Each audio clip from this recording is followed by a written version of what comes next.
Ok, entonces, pues hoy seguimos con la serie de Mateo, hermanos, ¿sí? La serie de Mateo. Vámonos al versículo 26.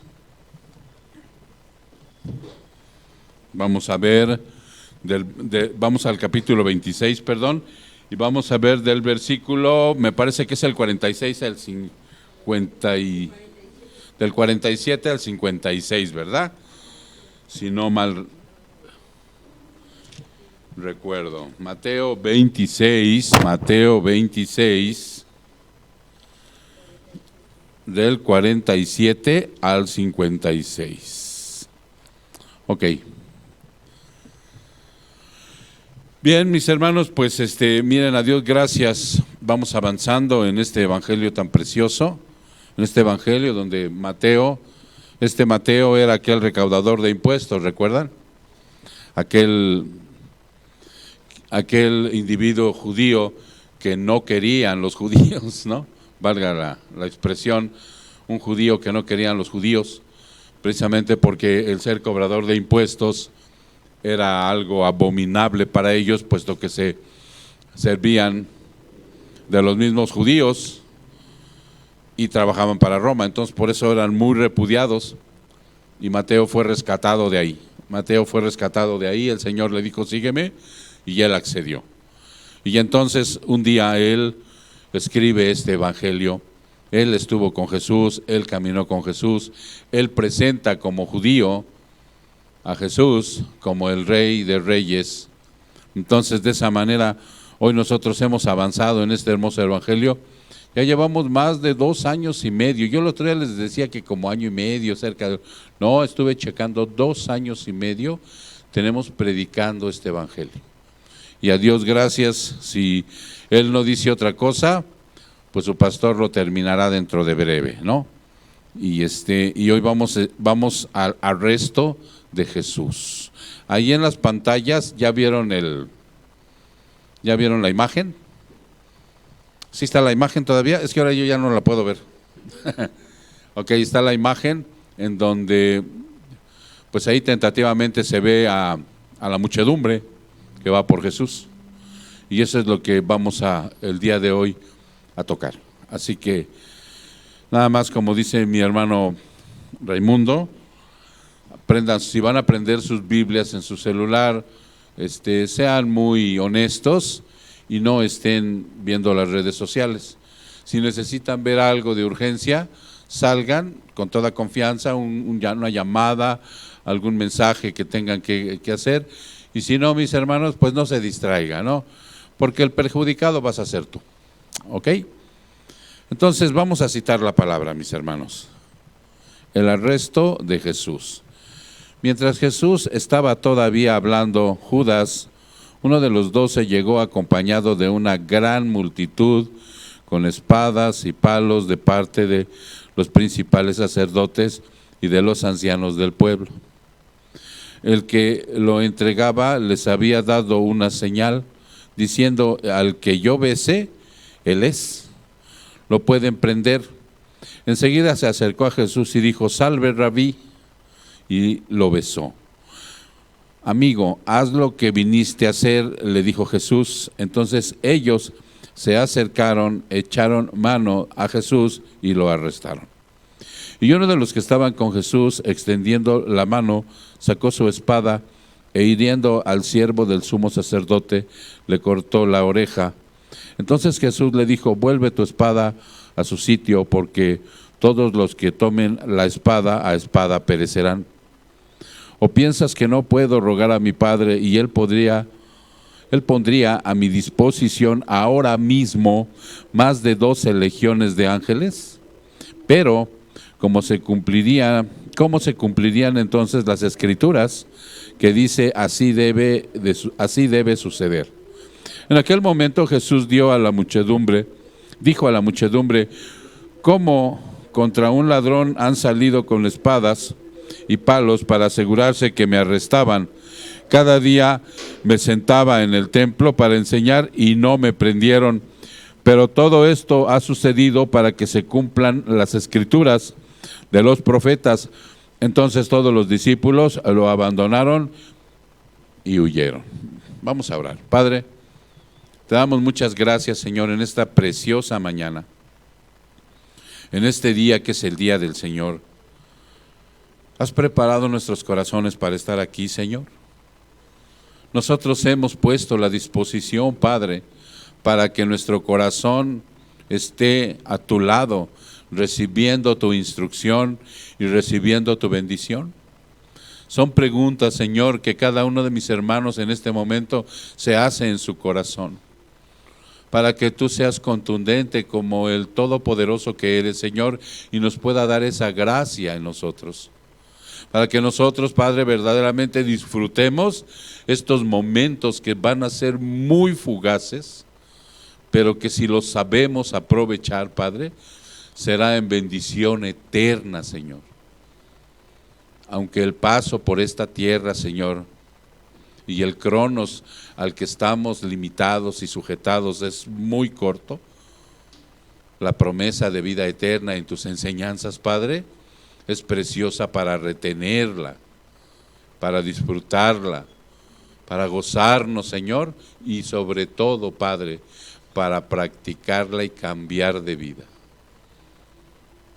Señor, te pedimos con todo nuestro corazón que no nos permitas ser religiosos vanos, que por una oreja nos entre y por otra nos salga. No permitas eso en nosotros, Señor, sino que realmente retengamos, Padre, que no se escape, Señor, tu enseñanza ni tu salvación, Padre mío, sino que precisamente se quede permanentemente en nosotros. Ya no somos cisternas rotas, Padre, que no retiene nada, sino ahora precisamente, Padre, por tu voluntad, hoy retenemos, estamos saciados y a la vez tenemos hambre y sed de justicia. Gracias, Señor. En tu nombre, en el nombre de Jesús, Señor, oramos estas cosas, te lo pedimos en Él. Amén y amén. Bien, mis hermanos, vamos a ver que la semana pasada nosotros habíamos hablado de la situación de cómo Jesús estuvo en el huerto de Getsemaní, ¿recuerdan? Estuvo en un lugar que se llama el huerto de Getsemaní y ahí vivió algunas circunstancias. ¿Quién recuerda qué vivió Jesús ahí? Así es. 3 emociones, hermano, que nosotros hemos pasado, que nosotros hemos vivido y que no podemos decir que Dios no nos comprende.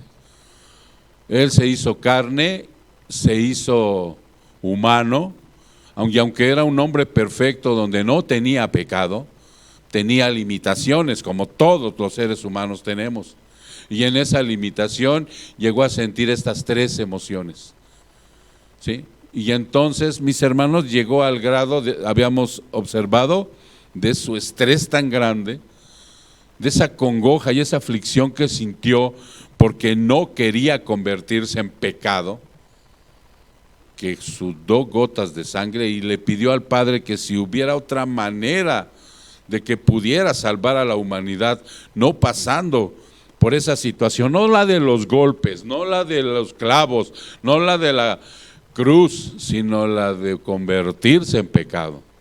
Eso era la situación por lo cual él rogó 3 veces al Padre para que si había la posibilidad de que pudiera salvar de otra manera a sus hijos, que se lo otorgara, mas sin embargo el Padre le dijo no. Nada más lo único que hizo fue mandarle a un ángel para que lo reconfortara, y cuando se paró de ahí ya estaba fortalecido, reconfortado y victorioso. Ya se levantó con la victoria, ya no había de parte de él la aflicción. Eso había pasado, el estrés se había ido y se levantó victorioso. Él tenía la victoria, no la fuerza que traían aquellos, no la multitud que vio venir desde lejos. ¿Por qué los vio venir desde lejos? Era en la madrugada, venían con antorchas y ya era una multitud. La palabra no menciona aproximadamente cuántos eran, pero los historiadores han sacado un aproximado por las cuestiones de cómo ellos hacían este tipo de aprehensiones, y unos fluctúan entre 500, 700 o 1000 personas. ¿Ustedes se imaginan? Era una muchedumbre grande, ¿no? Y los vio venir desde lejos Jesús, y entonces entramos de lleno a su arresto, porque a eso venían en este momento, a arrestar a Jesús. ¿Quién los capitaneaba? Judas. Judas venía al frente porque él era el que lo iba a entregar, él era el que lo iba a identificar. Y entonces dice aquí que en el verso 47, si nos hace favor Karen de ponerlo, cuando todavía estaba hablando Jesús estas cosas acerca de que ellos estaban dormidos, que no habían permanecido despiertos los discípulos, ¿sí? Que no velaron, cuando todavía estaba hablando con ellos y les dijo: prepárense porque este momento de mi arresto ya ha llegado. Y ahí vienen, y ahí viene Judas con ellos, y viene de frente. Cuando todavía estaba hablando Jesús estas situaciones, o sea, vio que Judas Iscariote iba al frente de una muchedumbre, mucha gente, ya les vuelvo a repetir, 500, 700 o 1000 personas, calificada para Jesús como sus enemigos. Eran enemigos de nuestro Señor Jesucristo. ¿Quiénes venían en esa muchedumbre? Venía un sector que se llamaba la policía del templo. El templo de Jerusalén era los únicos que se les permitía por los romanos andar armados. La función de esta policía del templo era cuidar precisamente el templo de gente que no lo fuera a agredir, que no fuera a pasar los límites, y ellos sí andaban armados con espadas, ¿sí? La policía del templo, estaban al servicio del Sanedrín. También venían soldados romanos, la tropa romana. Ahí había dentro de Jerusalén una fortaleza que se llamaba la Fortaleza Antonia. También se le conocía como la Torre Antonia, era donde estaba el cuartel general de los romanos. Acuérdense que en ese tiempo ellos estaban dominados por los romanos, y Jerusalén en esa parte estaba como el gobierno romano, donde los vigilaba a través de esa fortaleza. Esa fortaleza fue construida por Herodes el Grande, y cuando sitiaron a Israel y lo invadieron, o sea, llegaron ahí pusieron su cuartel, ahí estaban toda la tropa de los soldados romanos. Venían también con ellos sacerdotes de los principales, venían también los ancianos del pueblo, ¿sí? Entonces, si ustedes observan el versículo 47, no especifica quiénes venían, pero Lucas en su evangelio dice que venía la policía del templo, y Juan dice que venía la tropa romana. No les doy los versículos, hermano, porque yo espero en Dios que a través del interés que ustedes vayan teniendo en esto, ustedes busquen posteriormente, busquen lo que les interesa saber. Aquí no dice que venía la policía del templo ni soldados romanos, pero los otros evangelios sí lo mencionan. ¿Cuál te dije? Lucas y Juan. Para que tú, llegando a casa, un día que tengas el tiempo, o sea, puedas buscar en estos evangelios lo que estamos viendo ahorita. Esta muchedumbre, de algún modo, representa la manera de cómo es el mundo. El falso creyente, los apóstatas, los incrédulos, los sectáricos, etcétera, etcétera, etcétera. Esta muchedumbre representa lo que hoy hay en el mundo, hermano. Te los voy a volver a repetir. En el mundo hay falsos creyentes, alguien que profesa ser de Cristo y no lo es. Hay apóstatas, hay gente que el apóstata es el que ha estado en Cristo y se ha ido renegando de la fe.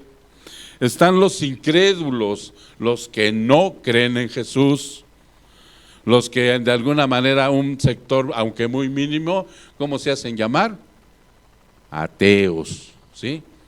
Están los sectáricos, Los sectáricos, ¿quiénes son? Son aquellos que están en alguna secta religiosa, que inclusive tienen la Biblia, que hablan de Cristo, que hablan del Espíritu Santo, otros desdeñan al Espíritu Santo, otros nada más creen en Jesús, otros nada más creen en el Padre, otros nada más creen en el Hijo, o sea, pero que no están en la verdad. Esos son los sectáricos.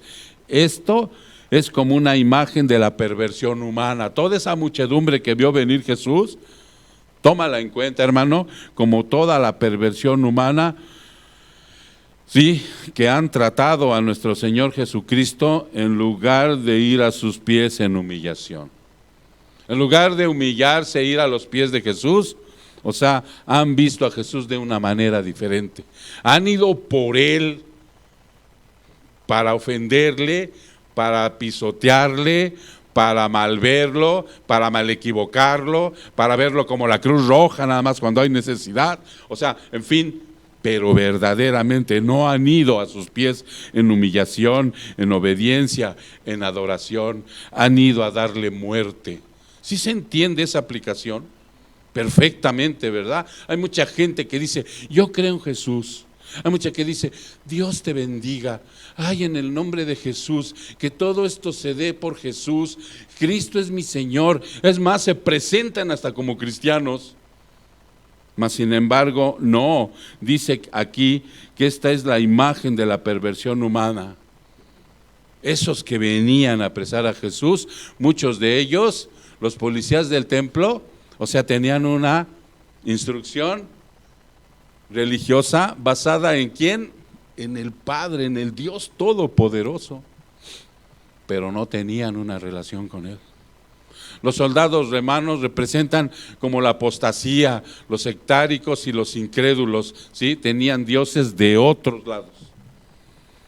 Y todos los religiosos, los principales sacerdotes y alguna por ahí, me imagino que también venía por ahí algún metiche del pueblo, o sea, representan todos aquellos que no creen en Jesús como debe de ser, y los religiosos, los principales sacerdotes, como aquellos líderes falsos que guían a un pueblo hacia la perdición y hacia el infierno. Entonces es la imagen de una perversión humana la que veían venir. ¿Quiénes la veían venir? El Señor Dios Todopoderoso, Cristo, con todavía los inmaduros, pero creyentes verdaderos apóstoles que estaban ahí. ¿Ustedes se imaginan lo que sintieron los apóstoles? Jesús ya no. Jesús se levantó victorioso de ahí, los vio venir en lugar de ir a sus pies, ¿no? Estos fueron a darle muerte. Haciendo una comparación con una aplicación para hoy en día, estos acusaban a nuestro Señor injustamente y por su duro corazón a la verdad juzgaban erróneamente a nuestro Señor Jesucristo. Lo juzgaban erróneamente. Hoy nosotros lo sabemos. Él no había violado la ley mosaica. Él no había violado la ley romana. Ninguna ley había violado. Él había cumplido todo y había respetado lo demás. ¿Se acuerdan cuando le preguntaron esta moneda de quién es? Dijo, dale al César lo que es de César y a Dios lo que es de Dios. Y él no vino a decir que estaba mal de la antigua ley, sino vino a cumplir la ley y todo fue respetado. Muchos de los que estaban ahí eran totalmente, de los que venían, eran ignorantes. ¿Qué acepción le das tú al ignorante? Porque muchos lo toman como ofensa. No, ignorante es no saber, simplemente. Pero allá andaban, recibiendo órdenes y por lo tanto no tenían el menor respeto por la verdad. Un ignorante es así, como no sabe o cree que sabe, o es un ignorante que tiene, ¿cómo les he dicho? Iniciativa. Ese es uno de los más peligrosos. Un ignorante que tiene iniciativa es de los más peligrosos porque cree que está cumpliendo con algo que realmente sabe y no sabe, como lo de Cristo, como lo de Dios, como lo de la doctrina, y como no sabe, pues hace barbaridades, dice cosas incongruentes, y cuando se trata de voltear al Dios verdadero no lo conoce, por eso voltean a un ídolo, Entonces no tenían el menor respeto por la verdad, no tenían el menor respeto por la justicia, ni el valor incalculable que representa nuestro Señor Jesucristo. Entrando en el camino de lo profano, y además, cuando una persona es injusta, se crea sentimientos de culpa. Fíjate bien lo que te voy a decir. Se acobarda y teme recibir justicia por la injusticia que ha cometido. ¿A quién te suena este hombre? Ahí te va de nuevo. Se acobarda y teme recibir justicia por la injusticia que ha cometido. Este hombre es el que los capitaneaba, Judas. ¿Se acuerdan que al final sintió culpa? Y fue y hasta quiso deshacer el trato. ¿Por qué? Porque teme recibir justicia por la injusticia que él ha cometido. Muchos de ellos se perdieron por practicar el miedo, hermanos. O sea, el miedo es alguien, dice la palabra, que no conoce el verdadero amor. Porque el verdadero amor, ¿qué echa fuera? El temor, y se está refiriendo a ese miedo patológico de vivir. Porque el miedo implica castigo. Muchos de los que creen conocer a Jesús tienen temor de irse al infierno y no están en el amor, están en el miedo. No disfrutan ni siquiera su cristiandad porque seguido aflora ese sentimiento de temor, porque saben que hay un infierno. No se atrevieron a manifestar una posición, muchos de ellos, muchos no se atrevieron a estar a favor de Jesús, a menos de que las posiciones estuvieran a favor de ellos. Sí, porque miren, muchos de nosotros, este hombre era Pilato, el famoso lavatorio que vamos a ver más adelante a detalle. O sea, fue un hombre medroso y fue un hombre que solamente que tuviera a favor la situación de Jesús lo hubiese perdonado. Pero como tenía en contra a los judíos y tenía en contra al César, se encontraba en medio, no le pudo dar la absolución. Y entonces dijo, pues yo lo mato, pero si ustedes quieren. Y así somos los seres humanos con Cristo. Así exactamente somos cuando no obedecemos el punto que Él quiere. Si nos metemos al verso ya 48 y vamos hasta el 50, el A, 50A, ¿tú sabes cómo se lee el versículo cuando se dice tal versículo inciso A? ¿O no? Se lee la mitad del versículo, ¿ok? Y luego la otra mitad está denominada como versículo B, ¿ok? Entonces vamos a ver el 48 al 50A. El beso de Judas, así se denomina esa porción, el beso de Judas. Judas ya está poseído por Satanás y obviamente sometido a su voluntad. Cuando una persona tiene a Satanás dentro, o sea, es una persona que está poseída totalmente, está en su interior. Así como llega a vivir el Espíritu Santo en nosotros y nos gobierna y nos ayuda y no nos deja, y cuando pecamos, ¿qué nos pasa? Te sientes miserable, no te deja en paz, sientes inmediatamente la situación de ser redarguido por Él, y lo que te conlleva a hacer posteriormente es a pedir perdón, a enmendar la situación, a hacer un compromiso con Dios. Ese es el Espíritu adentro morando. No quiere decir que no vas a cometer un pecado, que lo puedes cometer, ya no en práctica, pero caes en un pecado e inmediatamente el Espíritu Santo que está adentro no te deja en paz. Esa es una de las constancias que nosotros hemos nacido de nuevo, porque si tú pecas y te sientes muy a gusto con tu pecado, aunque digas que eres cristiano y que ya te bautizaste, o sea, no hay nuevo nacimiento, no hay un Espíritu Santo adentro. Entonces, esa es una de las constancias por las cuales el Espíritu Santo te lleva a la verdad. El Espíritu Santo te redarguye. ¿Qué es eso? O sea, está constantemente adentro de ti, guiándote a esa verdad. te pide que ores, te pide que hagas esto, te pide que hagas lo que la verdad de Cristo quiere. Y aunque te cuesta trabajo y vas lentamente, aún inclusive de rodillas, o sea, lo está haciendo. Bueno, pues ahora imagínate un demonio adentro igual de la misma manera. Llega y se instala aquí. Ahí se le metió a Judas.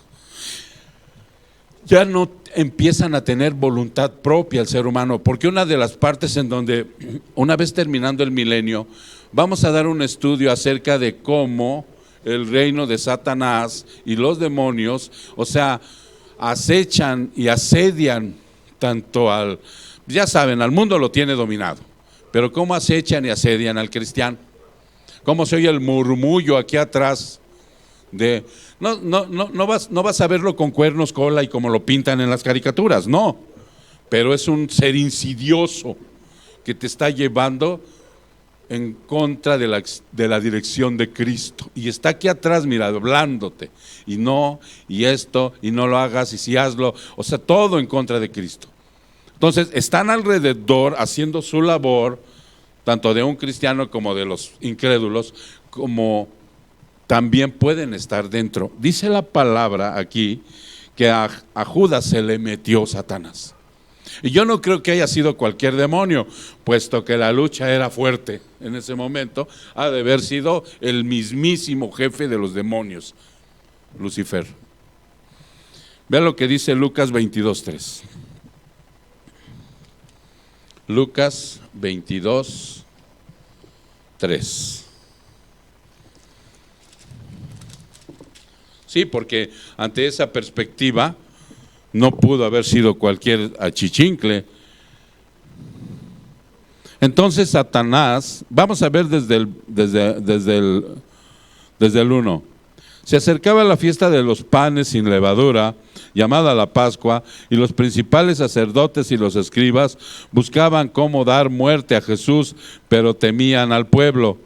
Entonces Satanás entró en Judas, llamado Iscariote, que pertenecía al número de los 12 apóstoles, y él fue y discutió con los principales sacerdotes y los oficiales sobre cómo entregar a Jesús.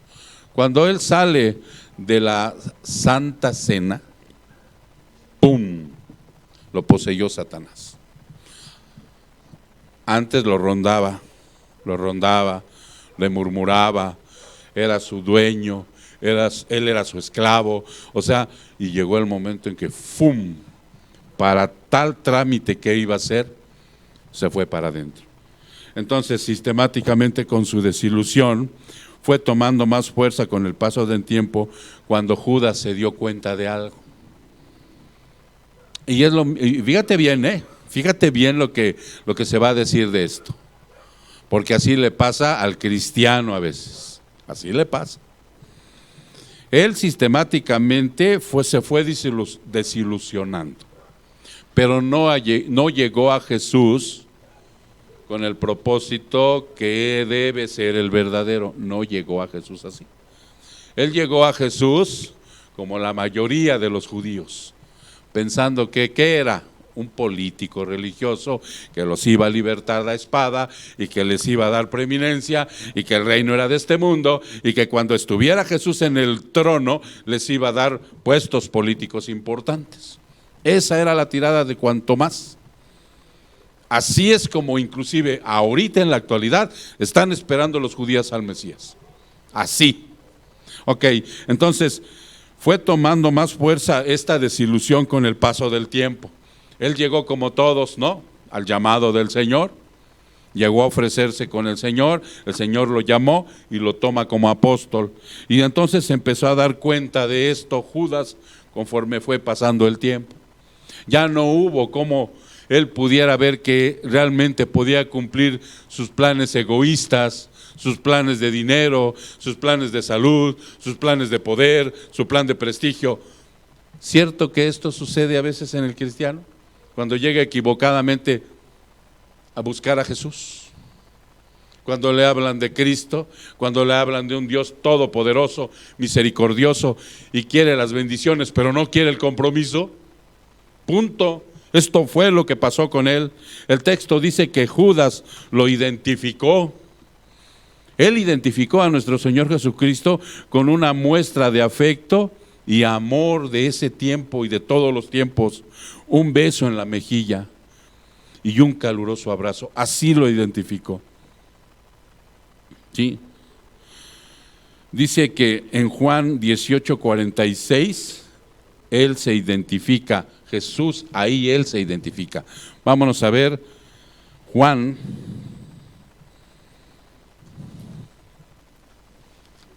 18, Juan 18, versículo, ¿qué te dije, Karen? 4 al 6. Sí. 18, del 4 al 6. ¿Ya estás ahí? Perfecto. Dice, Jesús, sabiendo todo lo que le iba a sobrevenir, salió y les dijo, ¿a quién buscan? A Jesús el Nazareno, le respondieron. Él les dijo, yo soy. En Juan él se identifica. En Mateo lo identifica Judas. Y en realidad así fue. ¿Quién recuerda cómo nosotros podemos contestar a los depredadores de la Biblia que la verdad no está tergiversada ni está maltrecha?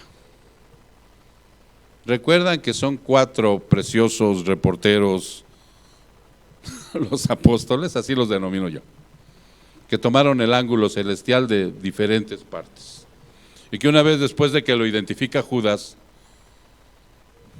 él les pregunta a la muchedumbre en Juan, con un propósito que trae el Evangelio. ¿A quién buscan? A Jesús el Nazareno, dice. ¿Sí? Y él respondió, yo soy. ¿Está entre comillas en tu Biblia? ¿No está entre comillas? Está en mayúscula. Yo soy. Y Judas, el que lo entregaba, ahí está, ¿ya te diste cuenta? Y Judas, el que lo entregaba, estaba con ellos. Y cuando él les dijo, yo soy, ¿está entre comillas? Que no, que está en mayúscula. Bueno, el mío está entre comillas. Yo soy. Retrocedieron y cayeron a tierra. ¿Cómo ves? ¿Qué pasó ahí? ¿Qué sucedió? ¿Por qué se cayeron? 500, 700 o 1000 personas, así todas para atrás. ¡Cuás! ¿Has visto algunas escenas de películas chuscas o de lo que sea? Como la gente cuando dice algo, ¡pum!, se cae para atrás. Bueno, pues así fue algo similar, dice la palabra. Era el poder de Jesús, el Dios Todopoderoso, que cuando manifiesta quién es Él y deja entrever ese poder, todos se fueron de espaldas. Se cayeron. Por eso es que nosotros, y debes de tener mucho cuidado, de que cuando te metas a una iglesia donde tumban personas para atrás, no es de Dios. No es de Dios, porque esto tumbarse para atrás es un juicio que el Señor les está dando para que vean el poder que tiene. Nosotros los cristianos debemos de caer hacia adelante, hacia los pies de Jesús, hincados y humillados hacia Él. No así. Pero esto es algo que viene en la palabra y que a veces se pasa desapercibido. Pero bueno, estos tipos que hacen estas prácticas en las iglesias, ya sabemos que son parte de la muchedumbre. Hoy los podemos entablar que eran parte de la muchedumbre que iban a apresar a Jesús con el propósito de que lo mataran. ¿Ok? Entonces, ok, regresamos aquí. Entonces dice aquí, en ese tiempo había diferentes significados de un beso, pero este era el más común, de respeto, afecto y amor filial de todas las formas que pudo señalar a nuestro Señor Jesucristo Judas, porque pues le pudo haber dicho, es el que está enfrente. ¿Ustedes cómo se imaginan a nuestro Señor Jesucristo? Un tipazo, yo me lo imagino un tipazo grandote, fornido, ¿sí? No musculoso, sino fornido nada más, o sea, con toda la presencia de un hombre perfecto, que yo me imagino que estaba arriba de la estatura de los apóstoles, puedo decir, el más galán que está ahí, ese es, o de lejos, o no sé, lo pudo haber, eligió el beso, o sea, escogió la cariñosa y afectiva para convertir esto en la más hipócrita y traicionera. Nosotros este beso hoy lo practicamos aquí en la iglesia, o lo practicamos mucho en nuestro círculo social, ¿cierto? ¿O no? A veces cuando llegamos con nuestros amiguis, hermanita, no le dice hermanita, ¿no? Hola Petrita, ¿no? Y hasta le das el beso, ¿no? Tengamos cuidado porque dice que Judas esta acción la convirtió en la más hipócrita y traicionera de las emociones efusivas para saludar a alguien. De verdad, hermano. Hoy nosotros los cristianos sabemos precisamente que no podemos odiar, que está en nuestro corazón el que a la gente a veces no nos caiga bien, ¿sí? Porque somos imperfectos y que tenemos las tendencias de inclusive odiar a alguien. Pero ¿qué tenemos que hacer? Practicar el amor. Por eso el amor no es un sentimiento que te revolotea en la pancita así con mariposas, ese es un autoengaño. No, el amor es una práctica que va en contra de lo maltrecho que está mi espíritu cuando odia a alguien, cuando malvea a alguien, cuando no te cae bien a alguien, cuando no es de tu círculo de amistades o tu círculo de tus amigos, ¿no? Y que Judas lo convirtió a través de con nuestro Señor Jesucristo, ese beso, el beso santo le llamaban en aquel tiempo, ¿sí? Hoy de una forma coloquial se le llama el beso de Judas inclusive. Oye, ¿tú das el beso de Judas? Sí, sí lo doy, ¿no?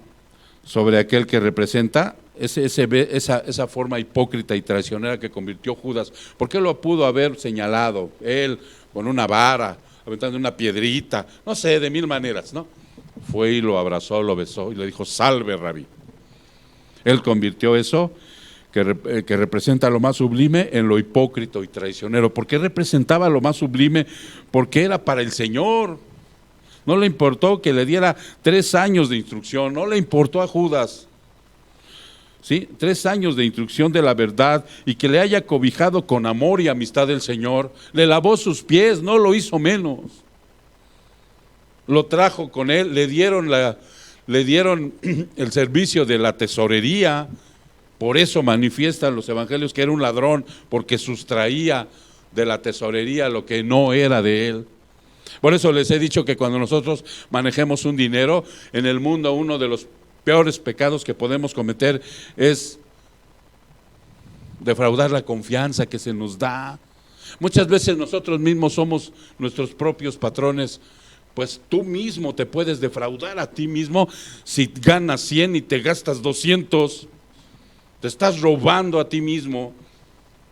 Entonces, ante esa situación dice, y en ese momento nuestro Señor Jesucristo debió haber sentido una tristeza, pero abrumadora, de que aquel que lo alimentó, lo cobijó, lo amó, lo traicionara de esa manera.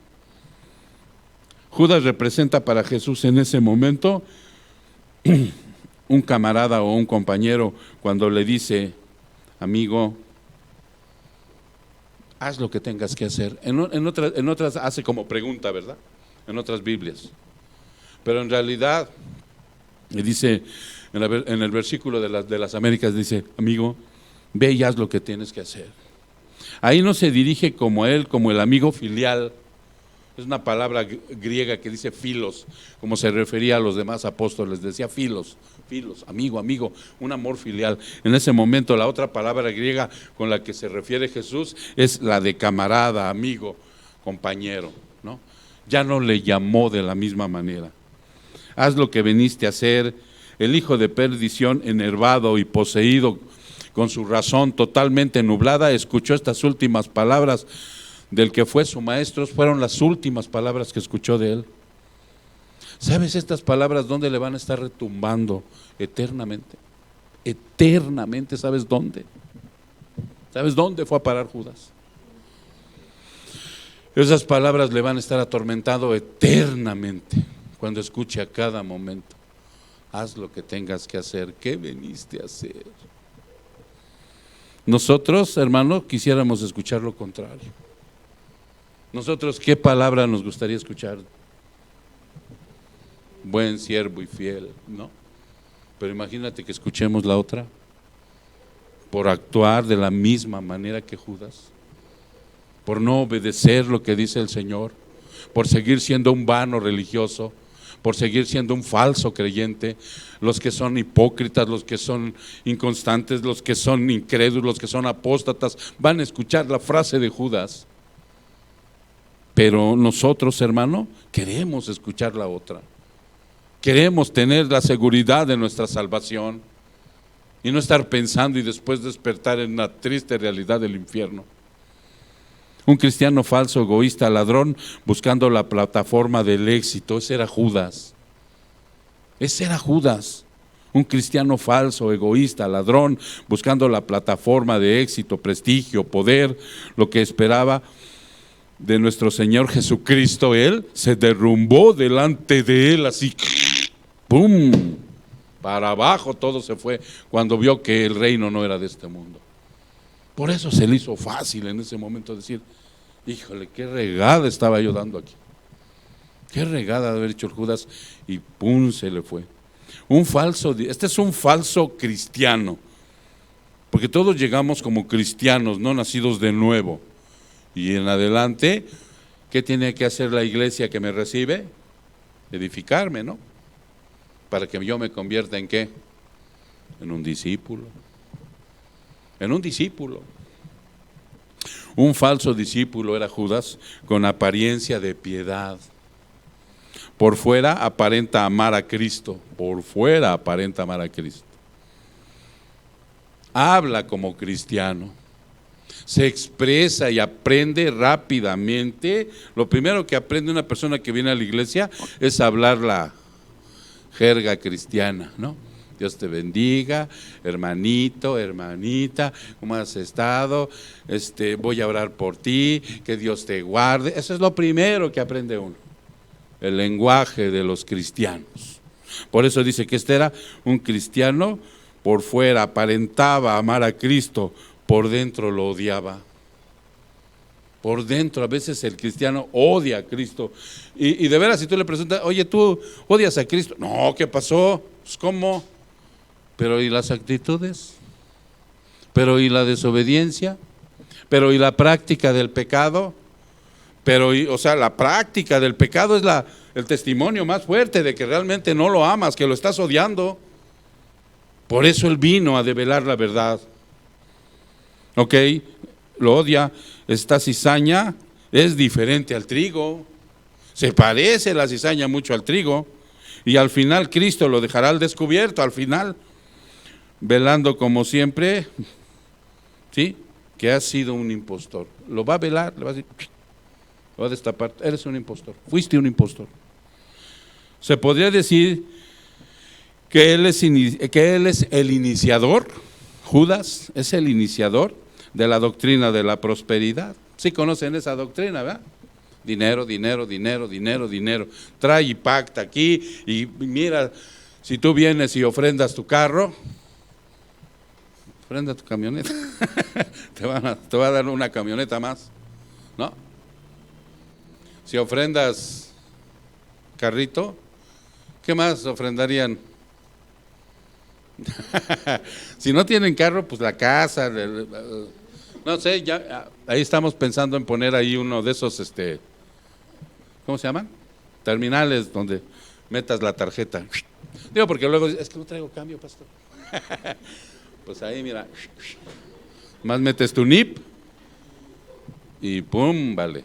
Sí, porque luego sale uno con eso, ¿no? Híjole, el viejo truco, se me olvidó la cartera. Este tipo era así. Así es la prosperidad, así es la doctrina de la prosperidad, hermano. ¿Sí? Ahí todo es dinero. Aquí entran los de $1,000, acá entran los de 500, acá entran los de 200, ¿sí?, y así sucesivamente. A una inscripción de la moneda del César, sirviendo y agradándose a sí mismos Es el arquetipo del discípulo falso, hijo de Satanás, disfrazado de hijo de Dios. El versículo 50b. Entonces arrestaron a nuestro Señor Jesucristo. Ahí llegó el momento del arresto, de cómo lo prendieron, dicen en los versículos, ¿cierto? Lo prendieron, eso es arrestarlo. Dice aquí que Lucas dice que preguntaron los discípulos, en Lucas dice que preguntaron si contraatacaban. Le dijeron al Señor, ¿les damos chicharrón? Fíjate lo que dice Lucas 22:49. Lucas 22:49. Lucas 22, versículo 49. Cuando los que rodeaban a Jesús cuando los que rodeaban a Jesús vieron lo que iba a suceder, dijeron, Señor, ¿heriremos a espada? ¿Te defendemos, Señor? Mira, Él les había enseñado por 3 años les había enseñado esta situación, que no era espada. Les había tocado el Antiguo Testamento. No era una filosofía simple de Jesús, el que a espada mata, a espada muere. No era un principio desde el Antiguo Testamento. Y traían espadas, eran unas que le llamaban Spartacus, así cortitas, chiquitas, que se escondían bien así del manto, casi ni las veían. ¿Pero ustedes creen que Jesús no sabía que lo traían? Entonces se pusieron al brinco y dijimos, ¿nos vamos sobre de ellos, Señor? Quisieron contraatacar.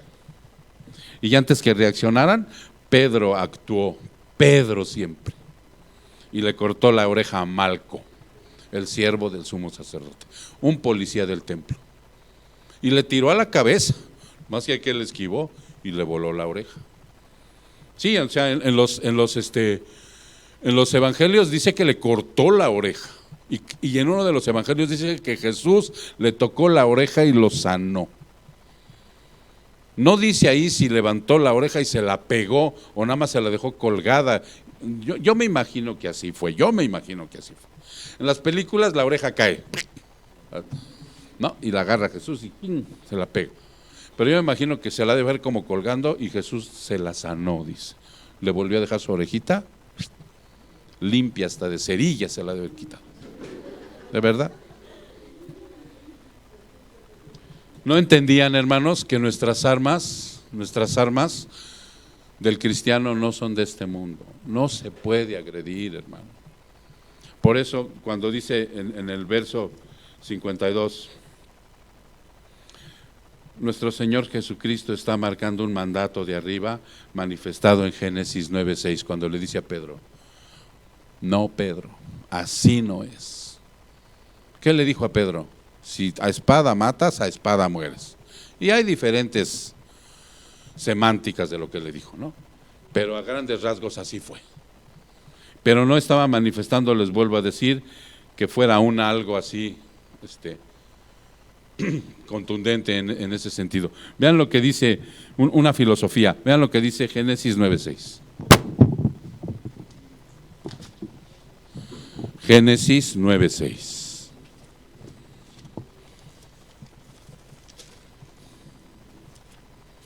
Génesis 9:6. ¿Ya estás ahí, hermano? Ok. Dice, el que derrame sangre de hombre, por el hombre su sangre será derramada, porque a imagen de Dios hizo él al hombre. O sea, está prohibido por Dios que tú asesines a alguien. Tajante.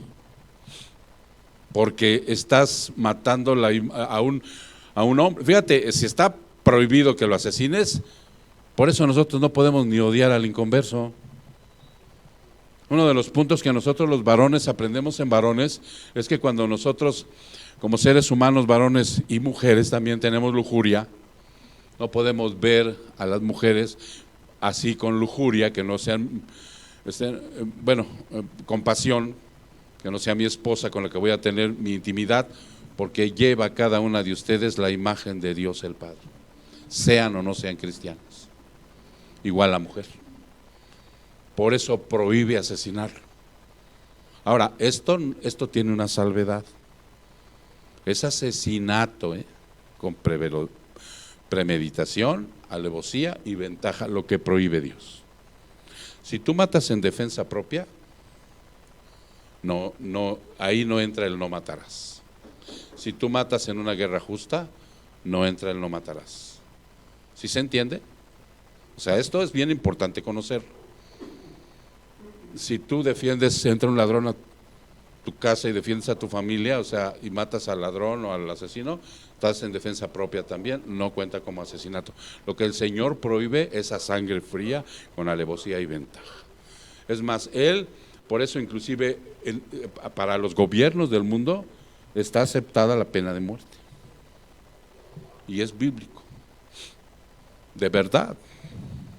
Nada más que ahí, ya sabes, muchos han ido a la pena de muerte siendo inocentes, punto. Entonces ahí hay por lo caído que somos, ¿no? Pero así está manifestado. Por eso le está diciendo a Pedro, no, Pedro, así no es. No necesitas tú defenderme, hombre. No necesitas defender, no necesitas ser justiciero. Cuando tú sales de justiciero, cuidado. Miren, todas las guerras santas que ha habido, ¿quién se acuerda de una? Que han peleado en el nombre de Jesús. Hay una muy famosa. ¿Cuál dijiste, Lázaro? ¿Las cruzadas dijiste? Las cruzadas. Iban y peleaban en el nombre de Jesús, ¿sí o no? Contra los musulmanes. Un error tremendo. Los cristeros. Hay un predicador en África que anda rescatando a los niños que los venden sexualmente y los tiranizan a punta de pistola y ametralladora. Está mal, porque lo prohíbe la palabra. ¿Sí? Nuestro Señor Jesucristo está marcando un mandato de arriba, hermano. No está filosofando. Por injusto que sea el arresto de nuestro Señor Jesucristo, no deben actuar haciendo justicia. Pedro pretendía por la fuerza física defender a Cristo, y su reino no era para eso. Esto es algo absurdo, hacer esto es absurdo. Cuando nuestro Señor Jesucristo hace matemáticas con Pedro, son matemáticas con Pedro. ¿No me creen? Mira, le dice, mira Pedro, si yo mando pedir 12 legiones de ángeles, ellas vienen y acaban con estos. ¿Ustedes saben cuánto tiene una legión? ¿Cuántos soldados tiene una legión? ¿300? 6,000. 6,000. Si tú multiplicas 6,000 por 12, ¿cuánto nos da?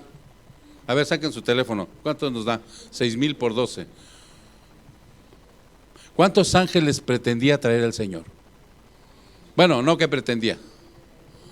72,000 ángeles.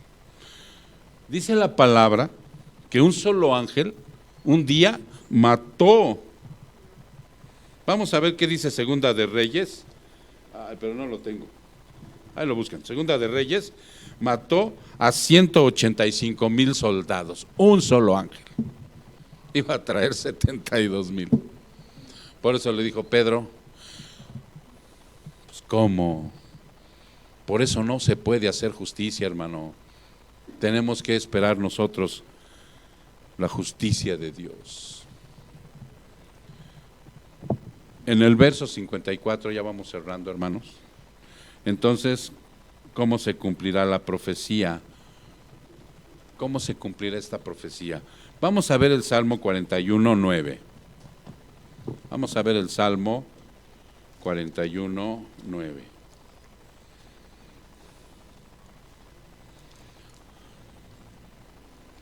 Salmo 41:9.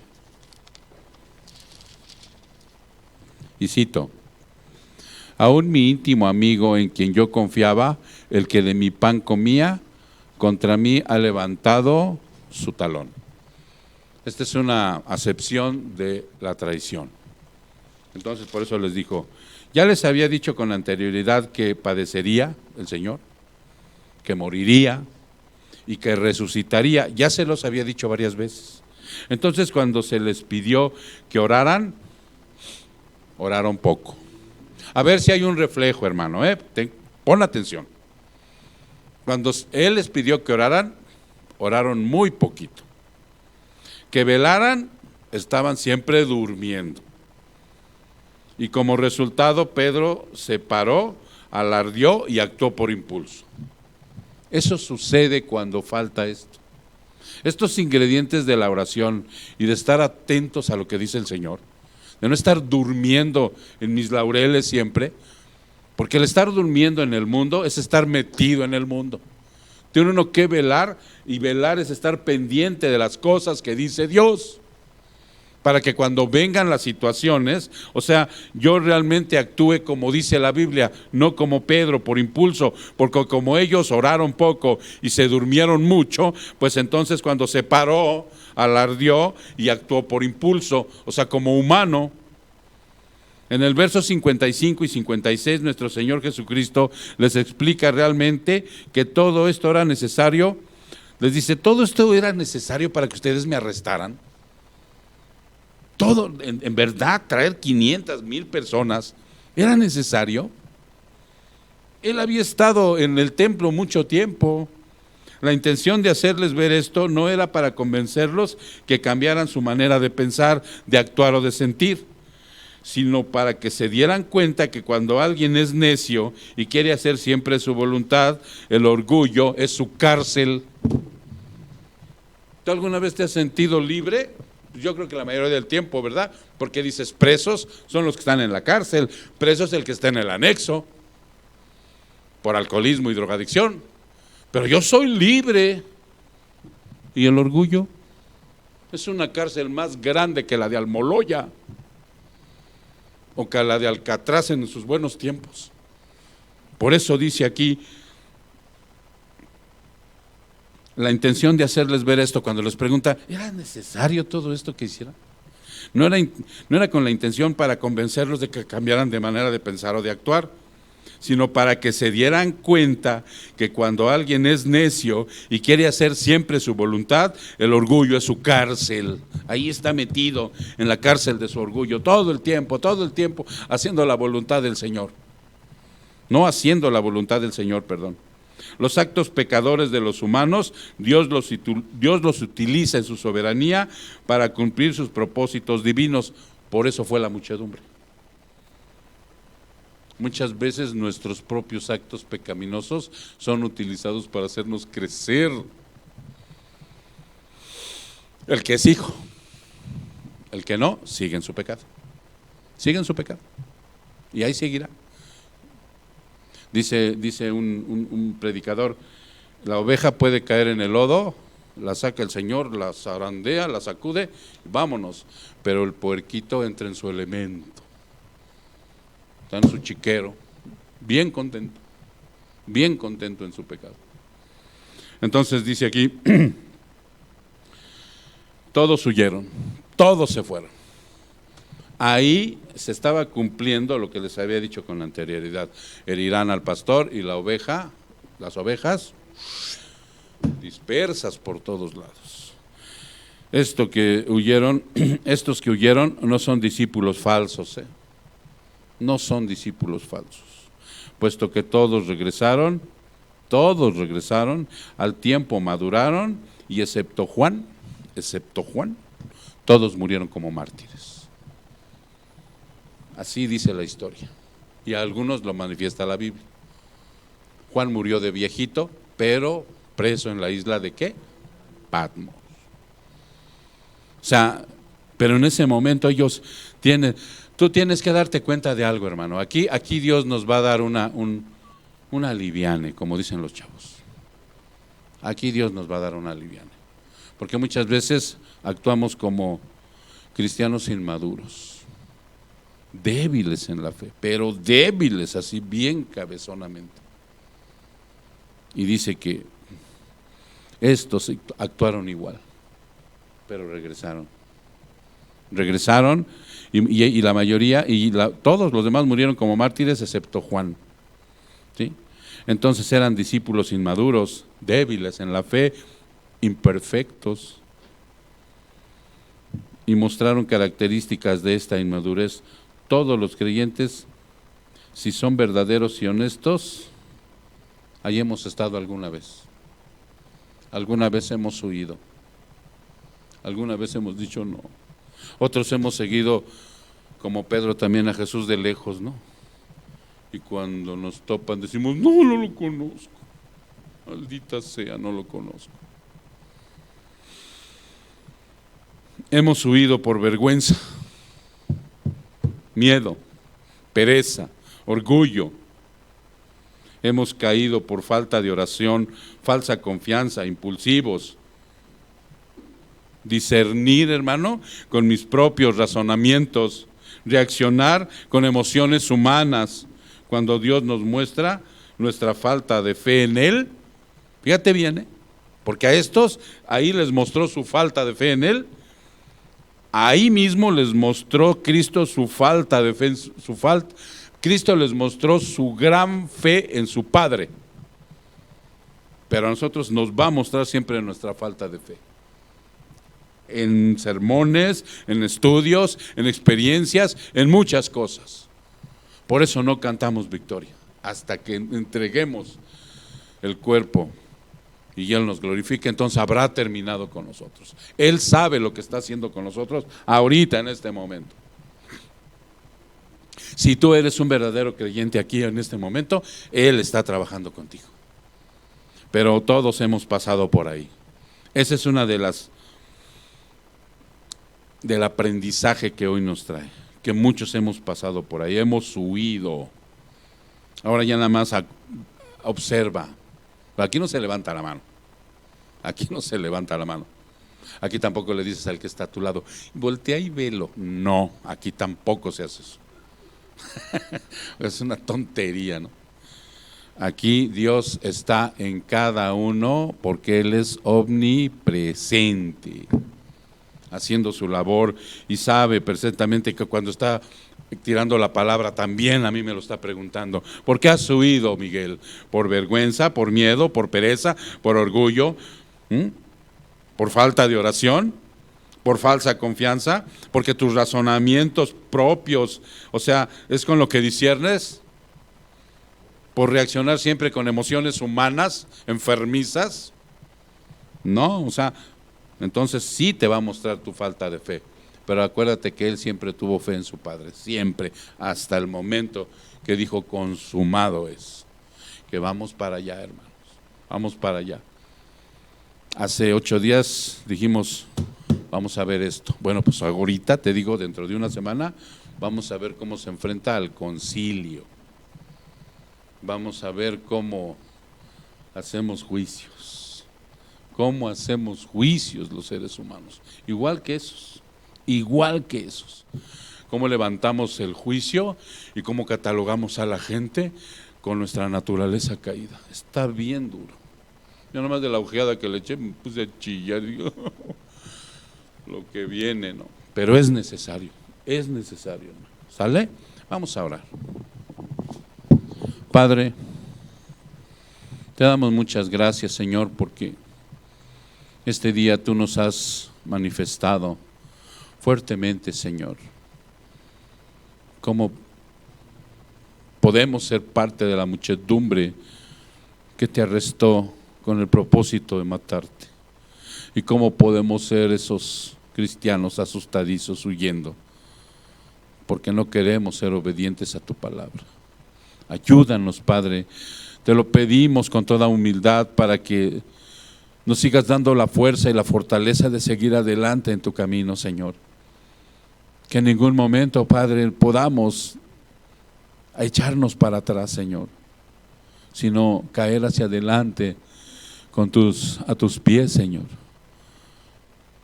para decirte bendito seas, Padre, por haberme dado esta lección en la cual he aprendido.